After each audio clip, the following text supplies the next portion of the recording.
They're gonna build a universe, 100%. Sorry, bro. We'll see. Nintendo is a universe in itself because of Smash Brothers. They're going to build a universe. We'll see. Same but different. Come listen to these idiots talk about some movies when no one really asked for it. We're bad at sports, we don't have jobs, we're proud to be these nerds. And always remember, spoiler alert. Welcome back to Same But Different. My name is Derek, and My name is Brody. yeah, we got it. Did We did it finally. We're so good at this. Gosh darn it, if we're not going to review the Super Mario Brothers movie that came out, there's no way we weren't, right?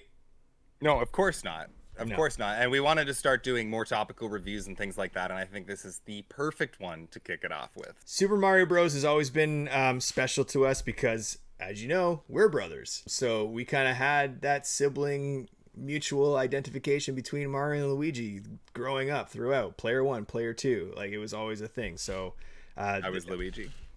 you were Luigi. You're taller and you're younger. That's just how it goes. I'm Waluigi, but in a perfect world, you're Waluigi, yes. thank you. Unfortunately, we weren't able to see it together, but we saw it on the same night. So this is both fresh in our minds last night.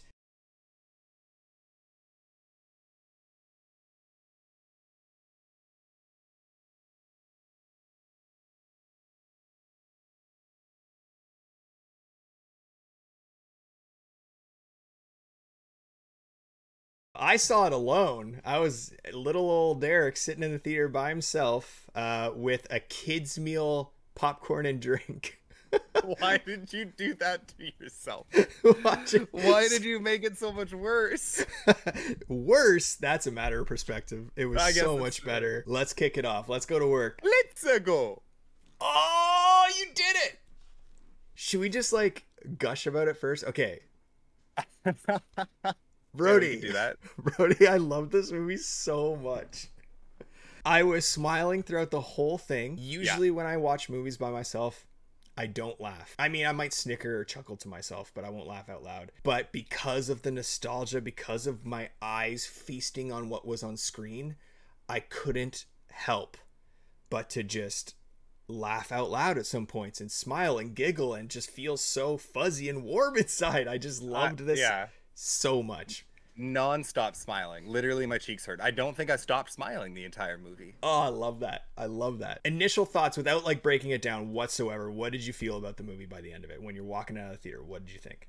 I thought that was better than I thought it was going to be. I genuinely had an amazing time. All of my concerns about it, even Chris Pratt's voice, were washed away by the time the movie got going. I was on cloud 9 after this movie. I was walking out of there just with a pep in my step. I was like, oh dang, it was so fun. Yes. And wonderful and just beautiful, and all of the little, oh my gosh, the references, so overload, like fan service overload with Yeah. the references. It was insane. Yeah, well, they Tiny have little things in the background, other Nintendo franchises, crazy. they have 40 plus years of material to give us. So like, And they squeezed in way more than they needed to, and I loved it. and we're going to get into that 100%. So the music was one of the points that made me laugh and giggle. Honestly, they played all the classic little Mario jingles and sounds at all the right perfect times when they were supposed to be played.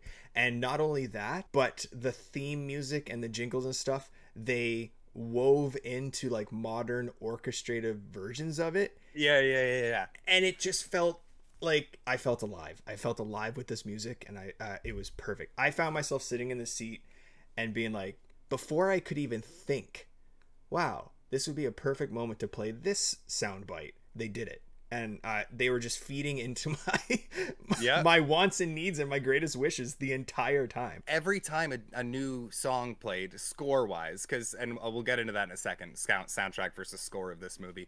Every single time I'm like, wow, they just keep finding more. They played like you said, every single Mario song, whether it's 5 seconds or like a full 2-minute scene or whatever. Every single song, even the crazy stuff no one's ever played that we played when we were kids.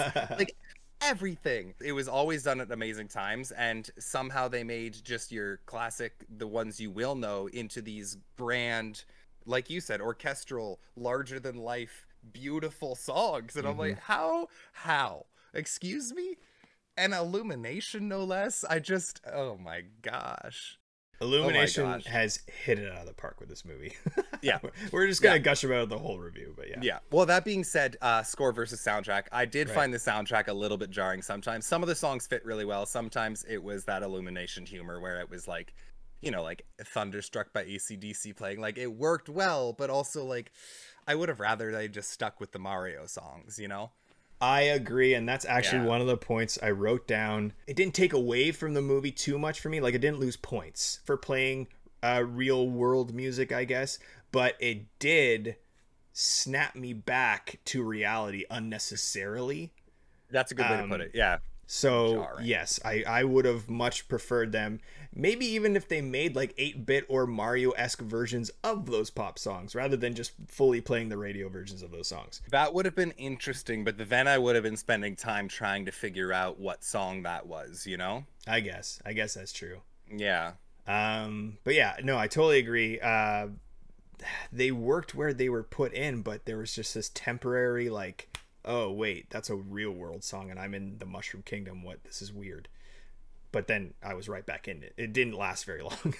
Yeah, that's absolutely fair. Okay, cool. So music was perfect, pretty much. It was so good. I think I saw Star Fox's ship at one point too. Yes. But I did? Okay. Yes, in Mario's room, he's playing Kid Icarus. He is. With the Star Fox ship above his TV, and he's playing it on a Nintendo, and I'm just like, wait, Nintendo exists in a world where Mario exists? Like, what? I suppose so. What did you think about the visuals? Mind-blowing. But the thing is, the visuals, well, every time it cut to a new scene or a new setting or what's the word I'm looking for? Establishing shot. Yes. I was always like, oh, like this golden aura came out from the seat behind me. At the same time, I already knew that from the trailers. Like, it didn't deliver anything I didn't already know. I already knew it was going to be gorgeous. But yeah, it's hard for me to praise that so much because I feel like I've already done that with the trailer. Okay, fair enough. The visuals were incredible. Incredible. Not only did I get the feeling of a whole world they just built to explore, like with every establishing shot, like you said, I wanted to go to every nook and cranny of that world and discover what was there. Yeah. Nook and cranky. Nook and cranky. I wanted to go everywhere, and I'm just sad that we didn't get to the textures of everything.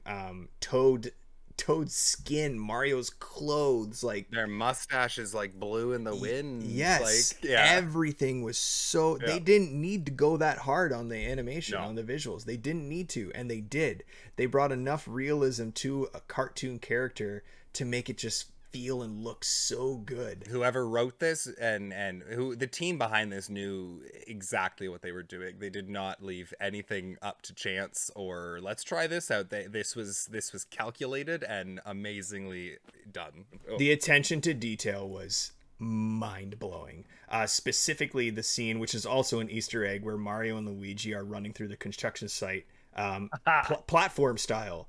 Yeah. And if you notice, it's exactly the same layout as the first level of the first Super Mario game. I did notice. And right up into the end where you hop on the flag and it's the Burger Castle. It was there was incredible. A lot. Incredible.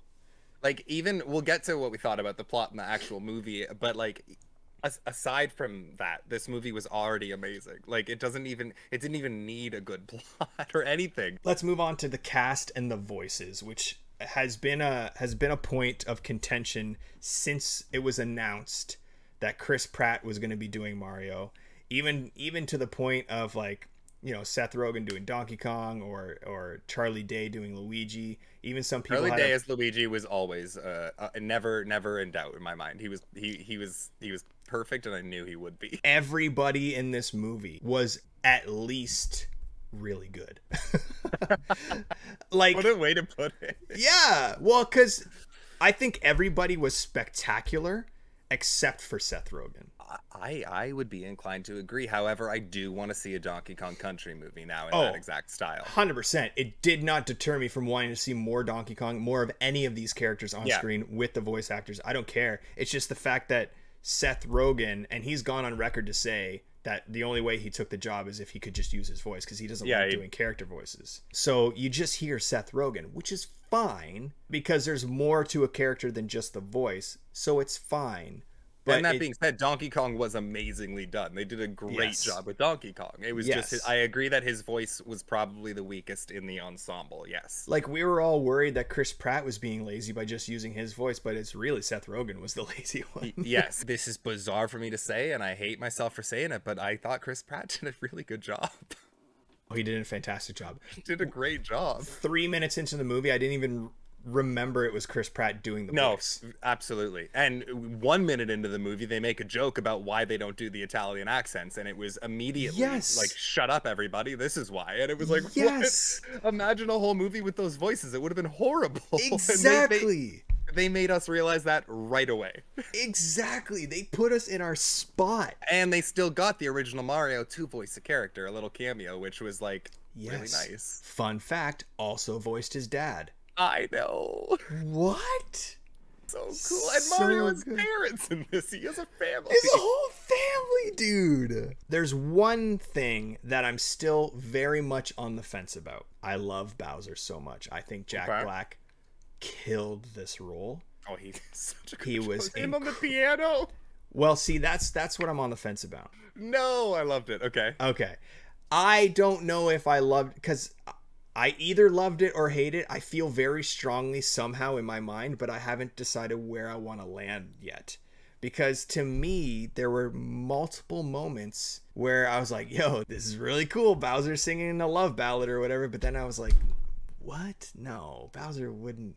Would he? No. I went with our niece, just for everyone watching, and she made the point that, like, in the last few installments of Mario, they have leaned more heavily toward Bowser actually being in love with Peach instead of just wanting to kidnap her. Sure. So it depends what lore they're really grabbing from. I thought it was great, and any excuse to hear Jack Black sing a love ballad like that as I was okay with it because it made me laugh. So fair enough. I'm slowly being convinced to love it more and more and more. Even before the last few installments, I've always been of the party that Bowser actually loves Peach, and that's why he keeps capturing her. But just to go one step further and have him be very, like, musically inclined, I don't know. It's a nice little character trait, but it's just not one I would have gone with personally. They needed to make him a little more. He couldn't just be the big bad villain. He had to have some. Yeah, they needed to give him that sign or side of, like, humanity. I don't know. Just to give the other two big stars, Anna Taylor-Joy and Keegan-Michael Key,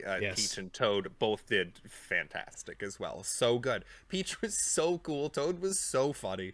My God. I'm glad they had Toad and let's say Cranky Kong to be the silly characters to the characters that up until this movie we've known to be very cartoony and silly. Got you. Yeah. They drew back and grounded all of these characters, but they kept Toad and Cranky as a foil to be very kooky and insane. Did you notice that Cranky Kong called Donkey Kong his son? I don't know if I need to look into that, but I thought that wasn't the case. I thought he was his grandson. How did you feel about the rap, DK rap being in there? It was good. I wanted more. It just did the same. It was just the intro really over and over and over. Like, it would have been cool to at least get an actual verse out of it. And no Lanky. There was no Lanky Kong. I couldn't find him. Lanky got shafted, man. I looked everywhere for him. I saw a bunch of other. Well, no Candy either, but I get why they're gonna make bye-bye with Candy Kong. Yeah. I would have loved to see Lanky just on his hands somewhere in the background. I mean, maybe if we go frame by frame, we'll find him. The plot. The movie itself. Now, I just want to say right out of the gate, it's a very, very, very simple plot, uncomplicated, nothing to it, and I like it that way. It doesn't need to be complicated. It doesn't need to have all these bells and whistles and twists and turns. It was a very simple, propelled plot right to the very end. What do you think? While I agree with that, I will argue a counter argument. in saying that, yes, the plot was simple, it was straightforward, it was cookie cutter, but I think they made a very, very bold and correct choice in keeping Mario and Peach in the we like each other, maybe there's a crush, maybe there's a, it wasn't a romance movie, it was about Mario and Luigi and their brother relationship. And I think that was the right move, because it very easily could have gone to what we've seen a million times with Mario and Peach in love, kissing, smooching, making cakes together, this and that. But I genuinely nearly teared up toward the end when, like, oh my god, the way they are with one another, you've never seen that in Super Mario lore. They were so wonderful. And like when they reunited at the end, he like held his head and was like, oh, as long as we're together. I was like, oh my gosh. So yes, the plot was simple, but it could have been more simple, and I think they made a bold choice and it worked. Plot is not the shining point of this movie, but it doesn't matter. It also doesn't take away from this movie in any way. No, it really doesn't. If anything, it allows the movie to shine in other places. Yes. By not distracting us with a complicated plot. I do think the through line theme of the movie, as long as we're together thing, it's a double-edged sword for me. The good side of the sword for me is the fact that they're separated for most of the movie. Yep. So when they come together at the end and win the day, then that phrase, as long as we're together, is so much stronger, because yes, when they do get together, they can defeat Bowser. Like, that's so strong and amazing. However, having Mario and Luigi separated for the whole movie just because of happenstance, I was like, oh man, why? Like, I want them to, I want to see, it's a Super Mario Bros. Movie. Like, I want to see Mario and Luigi throughout this movie with their own trials and tribulations and getting to the end together. I see where you're coming from, and there was a point in the movie where I'm like, man, Luigi's not even really in this. Yeah. But I do think they did a good job redeeming that at the end, and having literally never in a million years would I have guessed that Luigi got to take down Bowser with Mario. They took him down together. That was amazing. I definitely thought it was just going to be a Mario thing and Luigi was going to be like, wahoo!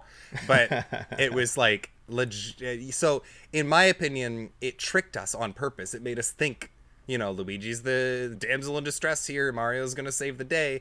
Just kidding, Luigi's a rock star at the end. And I think that was a fun little tactic. I do think it would have been better if they were separated for more like emotional reasons and then came together at the end and overcame their emotional differences as well. For example, at the beginning where their dad is just like, you're bringing your brother down. What if Luigi actually said, yeah, you are. Maybe I'm going to go do my own plumbing service. And they actually separated, and the whole, as long as we're together, we're better thing is like, there's a void there. There's a divide there. They go to the Mushroom Kingdom separately somehow, but they still have that emotional distress between their brotherhood and their family ties. And then at the end, they come together and mend those bonds, and they then defeat Bowser. I think that would have served as a much better like core emotional story. I understand what you're saying, I do, but and I understand your difference between plot and character work and stuff, but that would have fundamentally changed the plot too. So you're barking up both trees a little bit, don't you think? Yeah, no, 100%, 100%. Which is totally okay. I liked this a lot, and also I would have liked this maybe more, but I still liked it. It's totally a valid. That's fine. I could have wrote a better Mario movie. Yeah, no, we couldn't. Do you have any final thoughts on the movie? Basically, we loved it. This movie was everything I've been wanting and wishing for the past 25 to 30 years. It was all coming to life before my very eyes. I felt like a little kid again, especially with my little kids meal. Yeah. Give me every sequel, every spin-off, every single thing from this franchise that you can possibly squeeze out of it. Please, please, please, for the rest of my days, I will watch these movies. Go through every single Smash Bros. Character and make a movie. Just do it. Build a universe. This is the one movie franchise you're okay with a universe, huh? I don't think... I'm not necessarily considering a universe. I'm just saying they should... I mean, we'll see what happens. I just think they should all get movies. A Star Fox movie? A Metroid movie? Like... Oh, Star Fox, I'll pass away. Like, that would be the best movie ever. Do you know how much... I love Zelda, you love Zelda, we have Zelda tattoos. I would very much prefer to see a Star Fox movie. I agree. I think. The lore of Zelda is so big and deep that I prefer the game. I mean, we'll see. I'm sure one's gonna happen, and we'll see what happens. But I don't want it. Final rating, I gave this movie a 9 out of 10. That's fair. I also did. So, you know, it wasn't I can't say anything's perfect. I can't look at how I felt walking out of that theater last night and give this anything less. It was just so wonderful. 9 superstars out of 10. I want to say power star, but they keep calling them superstars in the movie. But hey, we both saw the secret ending. Spoiler alert. We all knew watching this movie there was going to be a secret ending, and it was going to tease a new character for the sequel, obviously. And big surprise, it was Yoshi. Amazing. Who do you want to see in the sequel? One choice. Wow. There's some that I want to see personally. There's some that make more sense, but there's... Oh, man. And we're talking like main character, or could this also be like a secret ending tease that I want to see? No. Okay. I want to say at least like a Cranky Kong main. Like a side main. Okay. This is kind of cheating, and this is probably going to take your answer. But I already know what you're going to say. I really want to see a Waluigi and Wario duo. What I think is we're much more likely to get Wario and then Waluigi in a secret ending. Waluigi's like my favorite. He's who I play as in every Mario game. I love Waluigi, but I just don't see them doing it. I just don't see it happening. But how cool would it be if they were the two main bad guys of the sequel? Like Bowser remained in the background somewhere for comedic relief once in a while. Well, their goal would be to get Bowser out of that jar or whatever. Wario and Waluigi are the two main bad guys who are exact mirror opposites of Mario and Luigi. It would be a perfect sequel. It would be pretty cool. Question, and this is speculation, and I know we're going to wrap this up, but being that they changed the lore a little bit here, and Mario and Luigi are from the real world. True. Who's Wario? Is he going to be like some cousin who found his way to the Mushroom Kingdom as well? Or is he going to be already someone who's there? Like, it's like an alternate universe where there is a evil version of Mario who's Wario. Yes. You think the latter? I think the latter. I think that for a couple of reasons. One, when they mentioned that there are so many universes out there, so many galaxies, Peach was like, there's so many different worlds. My thought and what I would like to see, because that is cool, but I just want to see your classic tale of like, you know, Mario is now getting all the attention. His parents love him. He's all over the news. And Wario's just like, oh, who's this Mario guy? I'm going to go in there and kick some ass. That'll be it for our Super Mario Bros. Movie review. Expect more reviews like this as big hitter movies come out. We already know our next one, but we're not going to tell you. Come back and watch our review of NAUSSICA of the Valley of the Wind, dropping on Monday. I love you. Thanks for talking movies. I love you too. Thank you for talking movies. Original compliment, right? You're just the mirror version of me. You're my Have a good night. Bye. Bye. Oh, who's this Mario guy? I'm gonna go in there and kick some ass.